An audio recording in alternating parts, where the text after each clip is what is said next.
Hey everyone, today we're doing lesson 16, which is interpreting inequalities. We're going to be matching inequalities to the situations that they represent and doing a little solving as well.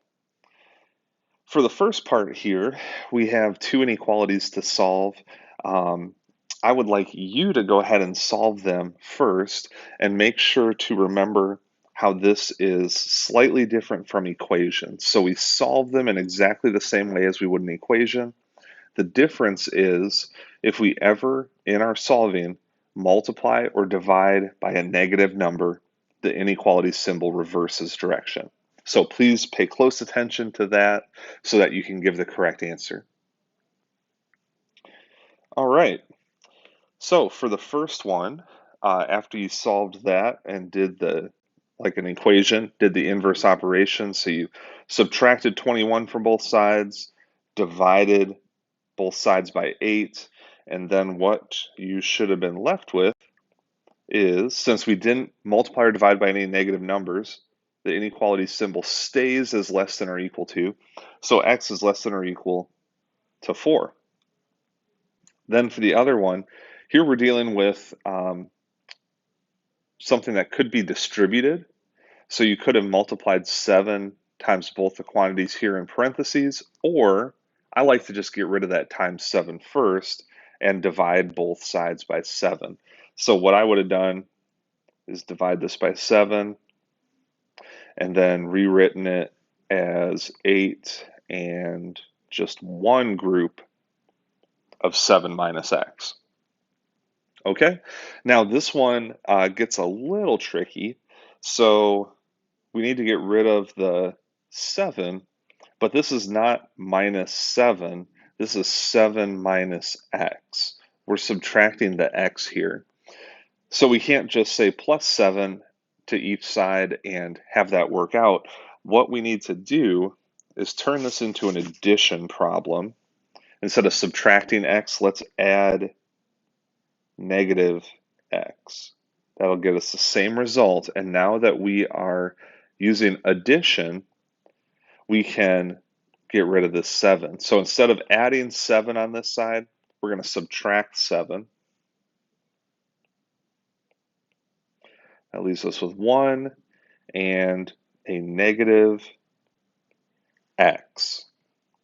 All right, now we can't have a negative x. Now really that's negative 1x, if that helps you think about this problem a little bit. Instead of multiplying by negative 1, let's divide by negative 1.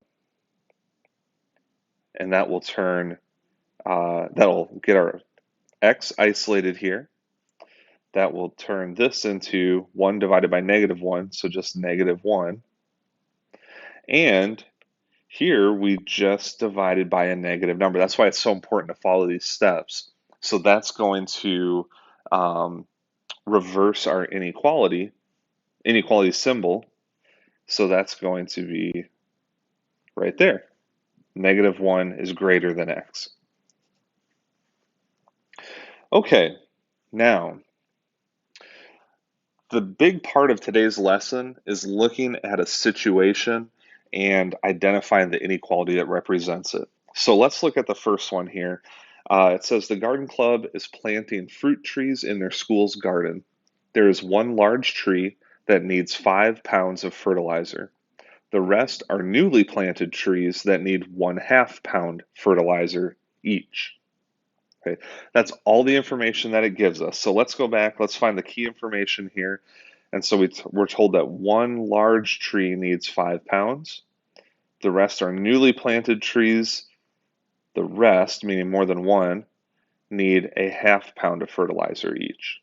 All right, so if we look at the inequalities, 5 and 1/2, I can see those two numbers in every one of these inequalities. There's also a 25 in each one. So we need to determine what could that potentially mean in the situation. There's no 25 here, but we're talking in the situation about using fertilizer for these trees. I'm thinking that 25 must be the amount of fertilizer they have. So the weight of the bag is 25 pounds maybe, because we're dealing in pounds for the other two types of trees. All right, so the 5 pounds that's being used is not going to change. There's one tree needing 5 pounds. Each of the other trees needs a ½ pound of fertilizer for each of them. But we don't know how many trees that is. That's our variable. So the rest of the newly planted trees is going to be X. Depending on the number of trees that is, we would multiply that by 1/2 to get the amount of fertilizer those new trees need. So I'm looking for 1/2 X in the inequalities for what I'm looking for. And I know that this doesn't have it. This one does. All right, and D doesn't have it. So now we're between B and C. In B, they're adding 5, and they want to be less than or equal to 25, the weight of the bag of fertilizer they have. Here, they're adding 25, and they want to be less than 5, which doesn't make sense. This is reverse. So B is going to be the correct answer for that situation. For the next one, the chemistry club is experimenting with different mixtures of water with a certain chemical, sodium polyacrylate, to make fake snow. To make each mixture, the students start with some amount of water. That sounds like a variable to me because we're not being told what it is. So we'll put an X there. And then add 1/7 of that amount of the chemical. So 1/7 of the water. And 9 more grams of the chemical. All right, the chemical is expensive, so they can't be more than a certain number of grams in the chemical in any one mixture. So they want to keep the total amount low. So let's look at this recipe. So they would take an amount of water, they would add 1/7 of that in the chemical. So 1/7 of X is going to be multiplying 1/7 times X, and then 9 more grams of the chemical. So then they're going to add 9. That's what I'm going to be looking for. Now I can see in each of these inequalities, 26.25 is written in all of them. That must be the amount of chemical they have to stay under to not use too much. So 1/7 X plus 9 needs to be less than that limiting amount of chemical they can use. It's right here, it's A. All right, let's look at a couple more. We've got the hiking club is on a hike down a cliff. They begin at an elevation of 12 feet and descend at a rate of 3 feet per minute. So they're hiking down, begin at 12 feet, descend 3 feet per minute. Okay, the thing we don't know here is we know they're starting elevation, but we don't know how long they're climbing down for, the number of minutes. So that's probably going to be our variable here. If they're going down 3 feet per minute, going down could either be subtracting or negative 3 times X, that's the number of minutes again. And we're going to do this, take this away from where they started, from 12. So if we look at these inequalities, C looks pretty good. It starts at 12. That's their elevation. It goes down 3 feet every minute. And then this says greater than or equal to negative 37. Okay, that must represent what they're climbing down into. So they're climbing down, let's see here, below sea level or into a cave possibly, but they're going down below the surface. So I think this is going to be the best representation of what we're trying to show. All right, this last one, pay close attention to. The Science Club is researching boiling points. They learn that at high altitudes, water boils at lower temperatures. At sea level, water boils at 212 degrees. With each increase of 500 feet, the boiling point of water is lowered 1 degree. All right, so the higher up they go, the lower temperature is needed to boil water. Now let's think about what that's going to look like. So here in the inequalities that they give us, I see 195 in all of these inequalities. That must represent the um, the boiling temperature of water when it's way, way high up in elevation. Okay, that's the only explanation for that. But then all the rest of these have 1/500th in the inequalities, but 1/500th is not part of our situation here.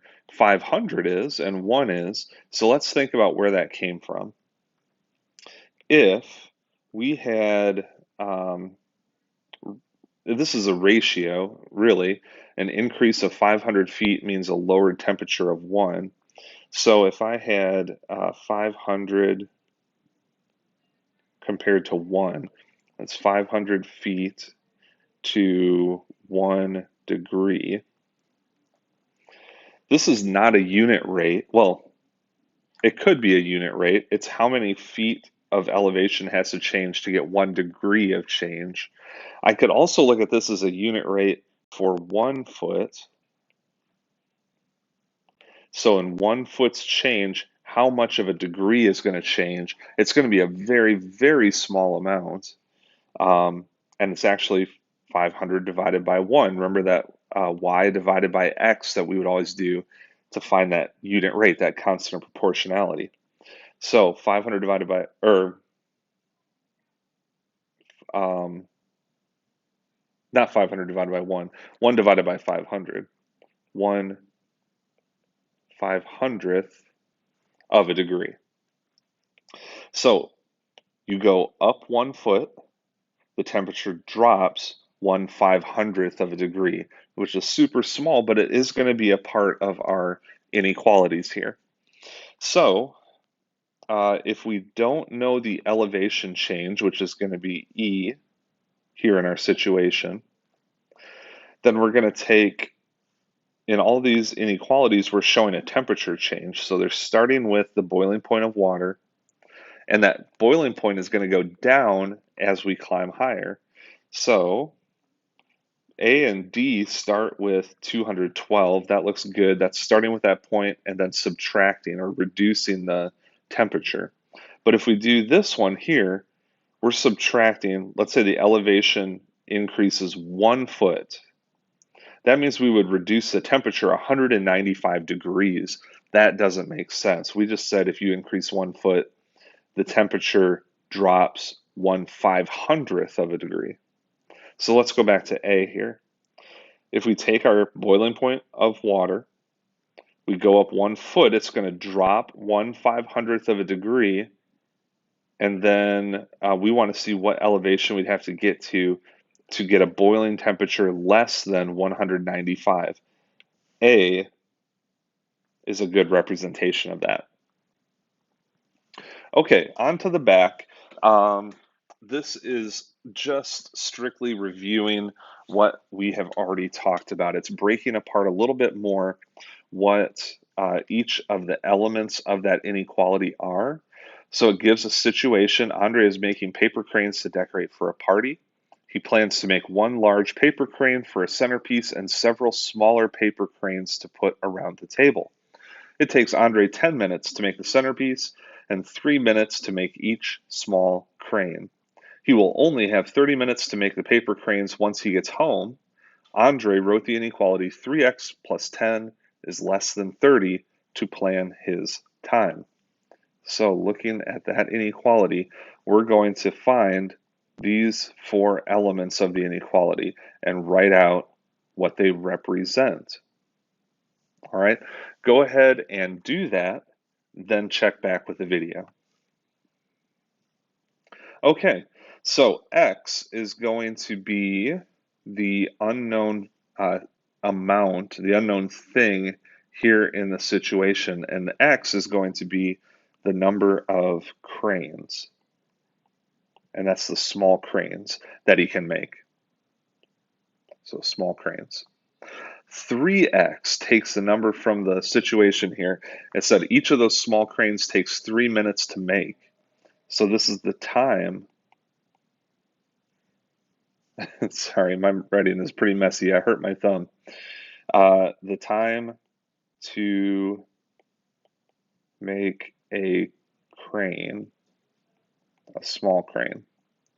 10 is the amount of time that it takes to make a large crane. And 30 is the time limit, the total time limit. Okay, now the rest of the lesson is basically solving inequalities, and I want you to practice this. You've seen some examples from earlier in the lesson. Starting with this situation with Andre, go ahead and solve 3x plus 10 is less than or equal to 30.